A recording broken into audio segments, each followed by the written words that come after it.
আগামী 11 তারিখ বুধবার বেলা 10টা থেকে 1200 মুসলিম সমাজের যারা কোরআনকে মুখস্থ রাখেন, হাফেজ বলা হয়, মৌলানা, কারি, হাফেজ, মুফতি, 1200 জন, তারা 10টা থেকে 12টা 2 ঘন্টা কোরআন তেলাওয়াত করবে, অর্থাৎ কোরআন খতম করবে।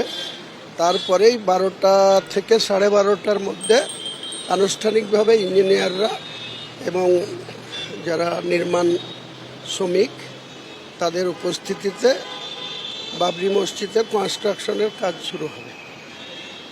তো সেটা এবার ইঞ্জিনিয়ার যারা দায়িত্বে আছে কেরলের, সেই দায়িত্বের ব্যক্তিদের কাজ তেনারা করবেন। তেনারা, আমার আগে ধারণা ছিল যে 3 বছরের মধ্যে কমপ্লিট, কিন্তু এগ্রিমেন্ট যেটা সাইন হয়েছে সেটা 2 বছরের মধ্যে বাবরি মসজিদের কাজ